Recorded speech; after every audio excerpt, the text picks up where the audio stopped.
қыздар, бүгінгі біздің Құран әліппесі сабағымыздың 8-ші сабағы, Аллаға шүкір.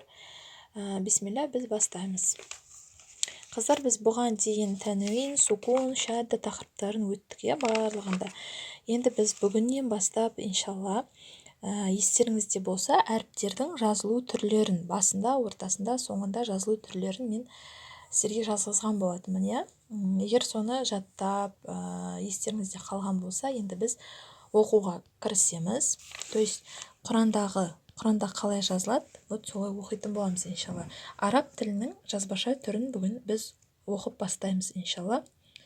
Бисмилля, мыналардың барлығын оқимыз. Мінекей әрбір әріпке, мінекей әріптің басында, ортасында, соңында жазылу түрлері. Міне қызылмен белгіленген қандай әріп. И сол әріптердің басында, ортасында, соңында жазылуы берілген. Осы бетті және міне мынау бетті полный, осы 28 әріптің жазылу түрлері берілген. Осы екі бетті сіздерге оқуға беремін, қыздар, жақсы ма? Мінекей. Бисмилля, мінекей мысалы алиф әріпі сөздің басында әрудун, ортасында бәсун, соңында ро-бә-ә. Бә әріпі бә-дә-ә, ортасында со-бә-ро, аш-бә,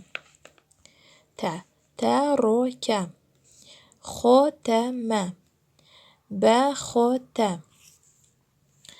сә-бә-тә, бә-сә-қо, хо-бу-сә, жә-ро-һә, тә-жә-ро, нә-тә-жә, һә-бә-сә, ضحك, نجح, ختم, سخر, نسخ, دخل, حدث, صمد, ذهب, كذب, أخذ, ربط, حرث, سفر, زبد, لزم, كنز, سمع, غسق, نكس, شرك,